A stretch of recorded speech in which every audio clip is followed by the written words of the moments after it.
Hey guys, thyroid നിങ്ങളെ വല്ലാണ്ട് അലട്ടുന്നുണ്ടോ? അങ്ങനെയാണെങ്കിൽ ഞാൻ ഈ പറയാൻ പോകുന്ന 5 കാര്യങ്ങൾ ജസ്റ്റ് ഒന്ന് നോട്ട് ചെയ്ത് വെച്ചോളൂ. എന്തായാലും മാറ്റം ഉണ്ടാവും കേട്ടോ.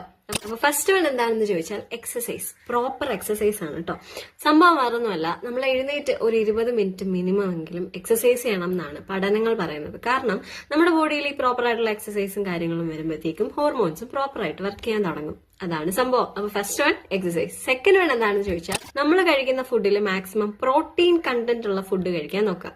കാരണം ഇതുപോലുള്ള ഹോർമോൺസിനും കാര്യങ്ങൾക്കും പ്രോപ്പർ ആയിട്ട് ഫംഗ്ഷൻ ചെയ്യണം എന്നുണ്ടെങ്കിൽ ഈ പ്രോട്ടീൻ ഭയങ്കര ഇമ്പോർട്ടന്റ് ആണ്. അപ്പോൾ നിങ്ങൾ വെജിറ്റേറിയൻ ആണെന്നുണ്ടെങ്കിൽ പയറ്, കടല, അതുപോലെ പാല്, യോഗേർട്ട്, അപ്പൊ അതൊക്കെ ആഡ് ചെയ്തിട്ട് നിങ്ങൾക്ക് കഴിക്കാവുന്നതാണ്. ഇനി നോൺ വെജ് ആണെന്നുണ്ടെങ്കിൽ നിങ്ങൾക്ക് ധൈര്യമായിട്ട് 2-3 മുട്ടയുടെ വെള്ള കഴിക്കാവുന്നതാണ് കേട്ടോ.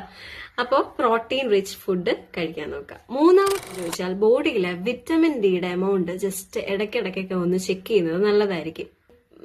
നമ്മുടെ തൈറോയിഡിന്റെ ബാക്കിയുള്ള ഹോർമോൺസിന്റെ ഒക്കെ പ്രോപ്പർ ഫംഗ്ഷനിങ്ങിന് വേണ്ടിയിട്ട് ഹെൽപ്ഫുൾ ആണ്. അപ്പോൾ വിറ്റമിൻ ഡിയുടെ കുറവ് എന്തെങ്കിലും ബോഡിയിൽ വന്നു കഴിഞ്ഞാൽ തൈറോയിഡ് ഉണ്ടാവാൻ ചാൻസ് കൂടുതലാണ്.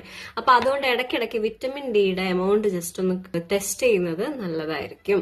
രണ്ടാമത്തെ എന്താണെന്ന് ചോദിച്ചു കഴിഞ്ഞാൽ ഇടയ്ക്കിടയ്ക്ക് നട്ട്സ് കഴിക്കുന്നത് നല്ലതാണ്. കാര്യം ഈ നട്ട്സിലൊക്കെ സെലീനിയം, മഗ്നീഷ്യം, സിങ്ക് മുതലായവയൊക്കെ ഉണ്ട്. അപ്പൊ ഈ പറയുന്ന സെലീനിയവും മഗ്നീഷ്യവും ഒക്കെ നമ്മുടെ ബോഡിക്ക് പ്രോപ്പർ ആയിട്ടുള്ള ഹോർമോണിന്റെ ഫംഗ്ഷനിങ്ങിന് ഹെൽപ്പ് ചെയ്യുന്നുണ്ട്.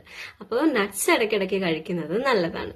പിന്നെ അഞ്ചാമത്തത് ഭയങ്കര ഇമ്പോർട്ടന്റ് ആയിട്ടുള്ള മറ്റൊരു കാര്യമാണ് രാത്രിയുള്ള ഉറക്കമാണ് കേട്ടോ. പ്രോപ്പർ ആയിട്ടുള്ള നൈറ്റ് സ്ലീപ്പ് ശരിക്കും നമ്മുടെ തൈറോയ്ഡ് ഗ്ലാൻഡിന്റെ വീങ്ങലിനും അതുപോലെ ഇൻഫ്ലമേഷനൊക്കെ ഉണ്ടെങ്കിൽ കുറയ്ക്കാൻ സഹായിക്കും. അതുകൊണ്ട് തന്നെ ഹോർമോൺസിനൊക്കെ പ്രോപ്പർ ആയിട്ട് ഫംഗ്ഷൻ ചെയ്യാൻ പറ്റും.